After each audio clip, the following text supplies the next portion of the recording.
ജയ് മോഹൻജി. വിശുദ്ധിയുടെ ശക്തി വായന തുടരുന്നു. അധ്യായം 8. ദൈവങ്ങൾ.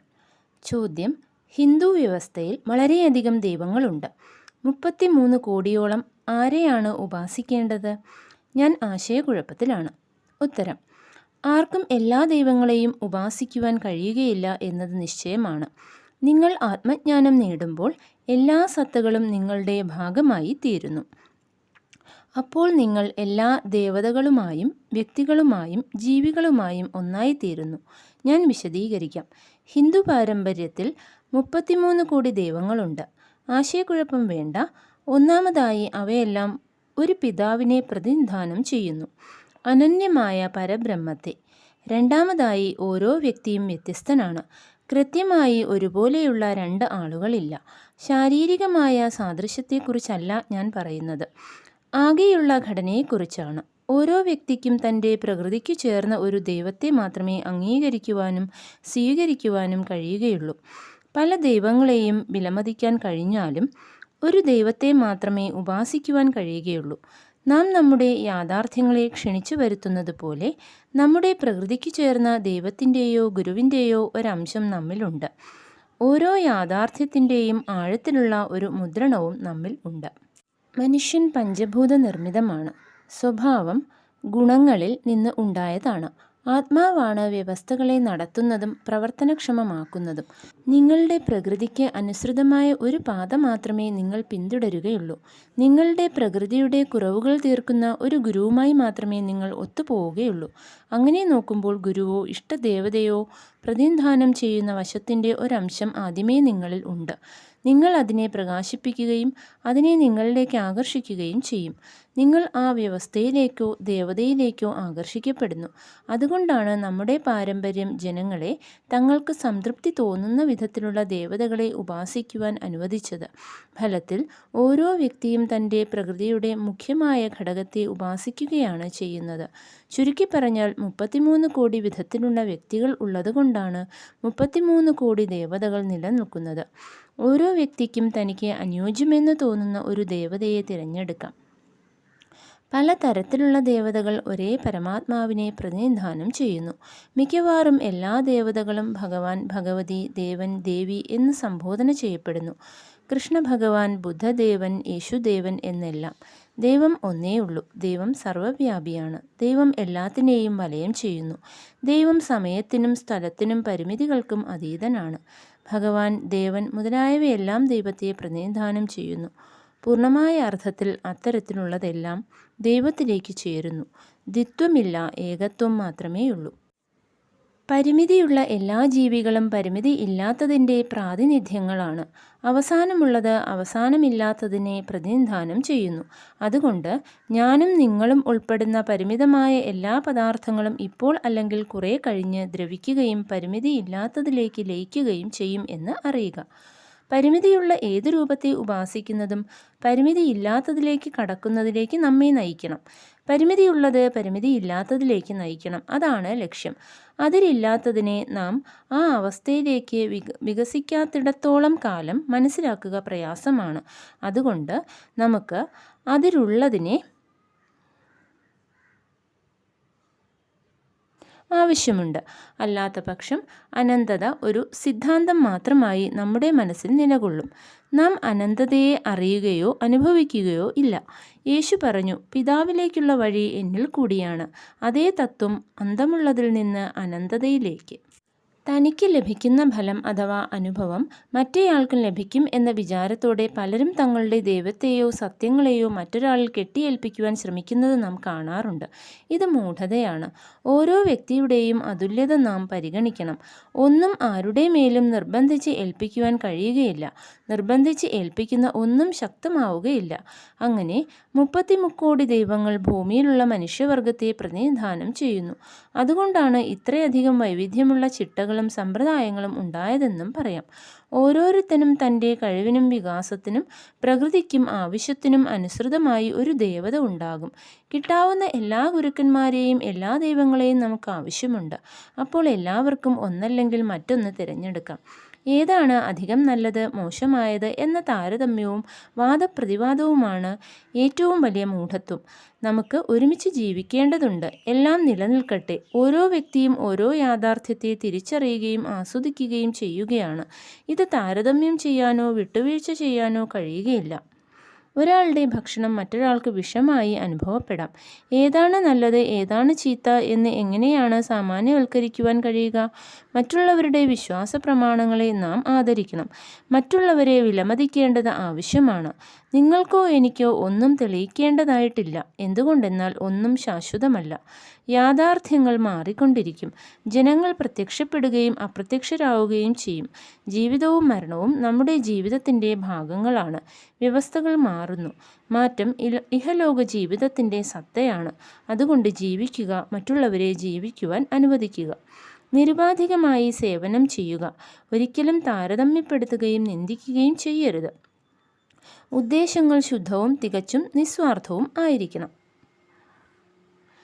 നിങ്ങളുടെ സ്വന്തം ദേവതയെ, നിങ്ങളുടെ ആത്മാവിനെ ഉപാസിക്കുക. അതും 33 ദേവതകളിൽ പെട്ടതാണ്. സിദ്ധന്മാർ. എൻ്റെ ഹിമാലയ യാത്രകളിൽ വിനയാന്വിതരും ശക്തരുമായ പല സിദ്ധന്മാരെയും ഞാൻ കണ്ടിട്ടുണ്ട്. അവരെല്ലാം ഒരു തരത്തിൽ അല്ലെങ്കിൽ മറ്റൊരു തരത്തിൽ എന്നെ എൻ്റെ ആത്മീയ വികാസത്തെ സഹായിച്ചിട്ടുണ്ട് എന്ന് വിശ്വസിക്കാനാണ് ഞാൻ ഇഷ്ടപ്പെടുന്നത്. ഓരോരുത്തരുടെയും സംഭാവന തിട്ടപ്പെടുത്തുവാൻ പ്രയാസമാണ്. വളരെ ഇഷ്ടികകൾ ചേർന്നാണ് ഒരു കെട്ടിടമുണ്ടാകുന്നത്. നമ്മുടെ വർത്തമാന യാഥാർത്ഥ്യവും അങ്ങനെയാണ്. പല സംഭവങ്ങൾ ചേർത്താണ് നമ്മുടെ വ്യവസ്ഥയെ നിർമ്മിച്ചത്. അവ നൂറ്റാണ്ടുകൾ പുറകോട്ട് നീണ്ടുകിടക്കുന്നു. നമ്മുടെ സ്വഭാവം പല ജന്മങ്ങളിലൂടെ കടന്നു പോയിട്ടുണ്ട്. മുജ്ജന്മങ്ങളിലും നാം പല സിദ്ധന്മാരെയും കണ്ടുമുട്ടിയിട്ടുണ്ട്. ഒരു സന്ദർശനമോ ഒരു കണ്ടുമുട്ടലോ ചില അറിവുകളോ ചില പരിണാമങ്ങളോ ചില കൂട്ടുകെട്ടുകളോ ഒരു സംഭവമോ ഒരു അനുഭവം പോലുമോ യാദൃച്ഛികമല്ല. അവയെല്ലാം കുറെ കൂടി വലിയ ഒരു പൊരുത്തത്തിൻ്റെ ഭാഗങ്ങളാണ്. ആരും ആരെയും ആകസ്മികമായി കണ്ടുമുട്ടുന്നില്ല. പലപ്പോഴും അത് അങ്ങനെയാണെന്ന് തോന്നാമെങ്കിലും. എൻ്റെ ഹിമാലയ അനുഭവങ്ങളെക്കുറിച്ച് എഴുതുകയാണെങ്കിൽ അത് വളരെ പേജുകളിലേക്ക് നീണ്ടുപോകും. ഒരിക്കലും ഭക്ഷണം കഴിക്കാത്ത ഒരു സിദ്ധനുണ്ട്. ആഹാരം തൻ്റെ വിശുദ്ധി ചക്രത്തെ കടന്നു പോകുമ്പോൾ അതിനെ പൊടിച്ച് തന്മാത്രാതലത്തിലാക്കുവാനുള്ള കഴിവ് അദ്ദേഹത്തിനുണ്ട്. അദ്ദേഹം എന്നെ അതിനായി ആകർഷിക്കുകയും ആഹാരവും വെള്ളവും പോലുള്ള പദാർത്ഥങ്ങളെ ആശ്രയിക്കാതെ ജീവിക്കുന്നതിൻ്റെ സാധ്യതകളെക്കുറിച്ച് എന്നെ ബോധവാനാക്കുകയും ചെയ്തു. ഹിമാലയത്തിലെ നാരായണ പർവ്വതത്തിൽ ഏതാണ്ട് 13,000 അടി ഉയരത്തിൽ ഒരു കൊച്ചു കുടിലിൽ ധ്യാനത്തിൽ ഇരിക്കാറുള്ള വളരെ പ്രായം ചെന്ന ഒരു സന്യാസി തൻ്റെ സാന്നിധ്യം കൊണ്ട് എന്നെ അനുഗ്രഹിച്ചു. അദ്ദേഹത്തെ കാണാനുള്ള ആഗ്രഹം ഒന്ന് പ്രകടിപ്പിക്കുക മാത്രമേ ഞാൻ ചെയ്തിരുന്നുള്ളൂ. 2 ദിവസത്തിനു ശേഷം അദ്ദേഹം പ്രത്യക്ഷപ്പെട്ടു. ഏതാനും നിമിഷങ്ങൾ അദ്ദേഹം എൻ്റെ കൈ മുറുകെ പിടിച്ചു. പിന്നെ അപ്രത്യക്ഷനായി. അദ്ദേഹം എൻ്റെ കൈപിടിച്ച വിധം ഇപ്പോഴും എനിക്ക് അനുഭവപ്പെടുന്നു. അദ്ദേഹത്തിൻ്റെ പാദങ്ങൾ തൊട്ട് വന്ദിക്കുവാൻ എനിക്ക് ആഗ്രഹമുണ്ടായിരുന്നു. ജനത്തിരക്ക് കൊണ്ട് അത് അസാധ്യമായിരുന്നു. പ്രൗഢിയോടെ കുതിച്ചൊഴുകുന്ന ഗംഗയെ നോക്കിക്കൊണ്ട് വസിഷ്ഠ ഗുഹയ്ക്കരികെ നിന്നിരുന്ന പ്രായം ചെന്ന ഒരു സന്യാസി എൻ്റെ ശ്രദ്ധയാകർഷിച്ചു. അദ്ദേഹത്തിൻ്റെ തലയും താടിയും നരച്ചതായിരുന്നു. എന്നെ നോക്കി. ഞാൻ എന്താണ് ചെയ്തിരുന്നത് എന്ന് അദ്ദേഹം ചോദിച്ചു. സമുദ്രവുമായി ബന്ധപ്പെട്ട എൻ്റെ ജോലിയെക്കുറിച്ച് ഞാൻ വിവരിച്ചപ്പോൾ തെക്കേ ആഫ്രിക്കയിൽ ഗുഡ് ഹോപ്പ് മുനമ്പിനടുത്ത് ജലപ്രവാഹങ്ങൾ കൂട്ടിമുട്ടുന്നതിനെക്കുറിച്ച് അദ്ദേഹം ചില ചോദ്യങ്ങൾ ചോദിച്ചു. അദ്ദേഹം ചോദിച്ചു, ഈ പ്രവാഹങ്ങൾ ഇപ്പോഴും കപ്പലുകളെ നശിപ്പിക്കാറുണ്ടോ? അത്തരം അത്യാഹിതങ്ങൾക്ക് അതീതമായി നാം വളർന്നു കഴിഞ്ഞെന്ന് ഞാൻ പറഞ്ഞു.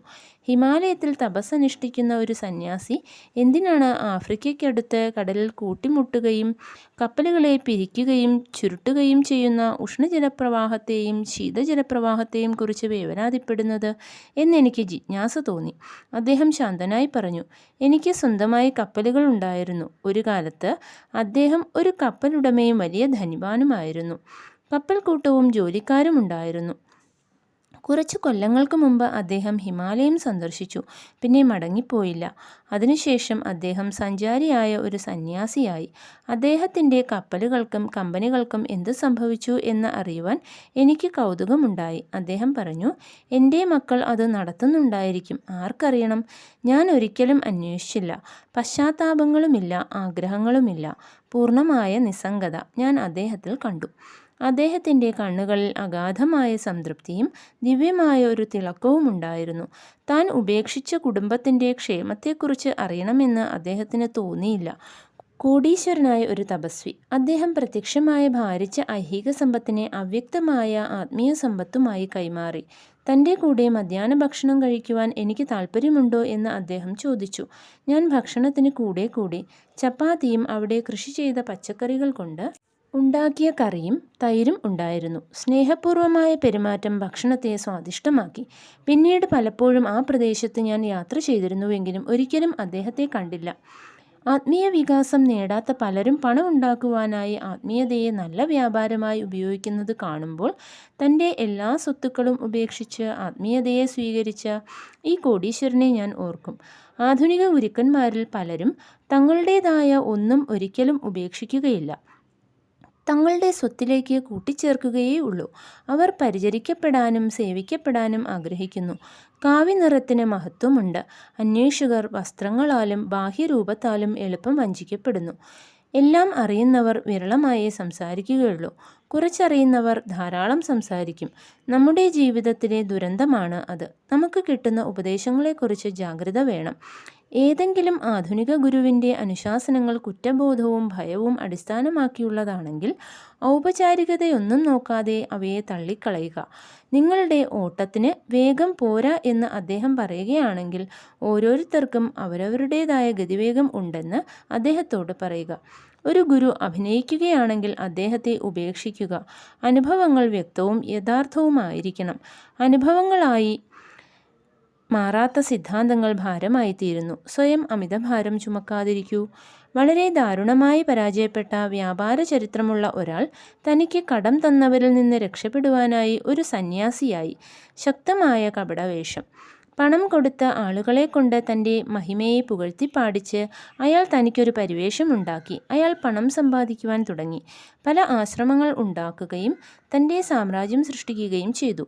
തൻ്റെ വ്യാപാരം ഉപേക്ഷിച്ചത് എന്തുകൊണ്ടാണ് എന്ന് ചോദിച്ചാൽ അയാൾ പറയും, ഈശ്വരേച്ഛ, അല്ലെങ്കിൽ ആധ്യാത്മികതയുടെ വിളി.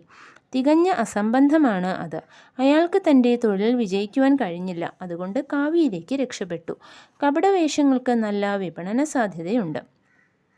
എത്ര കൂടുതൽ വേഷം കാട്ടുന്നുവോ അത്ര കൂടുതൽ ആദരിക്കപ്പെടും. അത്തരം വ്യാജ ചരക്കുകൾക്ക് ഒരിക്കലും ഒരു ബാബയോ ബാബാജിയോ ആകുവാൻ കഴിയുകയില്ല. എന്താണ് നടക്കുന്നത്? എല്ലാം ദൈവിക നാടകത്തിൻ്റെ ഭാഗങ്ങളാണ്. ജനനങ്ങൾ, മരണങ്ങൾ, സംഭവങ്ങൾ. ആത്മാവെന്ന ഘടകം ഇല്ലെങ്കിൽ ജീവനില്ല. ആ അവസ്ഥയെ മരണം എന്ന് വിളിക്കുന്നു. ഊർജമില്ലെങ്കിൽ പദാർത്ഥമില്ല. ഊർജം ഒരുമിച്ച് ചേർന്നതാണ് പദാർത്ഥം. പദാർത്ഥം ശകലീകരിക്കപ്പെടുമ്പോൾ അസംസ്കൃത ഊർജമായി തീരുകയും ചെയ്യുന്നു. ഓരോ ചിന്തയ്ക്കും വാക്കിനും പ്രവൃത്തിക്കും പിന്നിലും അദൃശ്യമായി എന്നാൽ അനിവാര്യമായി ഒരു ഊർജ ഘടകമുണ്ട്. തിരശീലയ്ക്ക് പിന്നിൽ ഉൽപ്പാദിപ്പിക്കുകയും പ്രവർത്തിപ്പിക്കുകയും ലയിപ്പിക്കുകയും ചെയ്യുന്ന ഊർജമായ ദൈവമുണ്ട്. അഭിനേതാക്കൾ തൽക്കാലത്തേക്കുള്ളവരാണ്. നാടകത്തിന് സമയക്ലിപ്തതയുണ്ട്. ആസൂത്രകൻ അദൃശ്യനായി എന്നാൽ ഊർജിതനായി വേദിക്ക് പിന്നിൽ മറഞ്ഞിരിക്കുന്നു. ഓരോ പ്രവൃത്തിയുടെയും പുറം തോടിനകത്തേക്ക് പോകുക. സമഗ്രമായ കാഴ്ച നേടുക. അപ്പോൾ കർമ്മനിരതനായ യഥാർത്ഥ യജമാനനെ നിങ്ങൾക്ക് കാണാൻ കഴിയും. ജയ് മോഹൻ ജയ്. Thank U.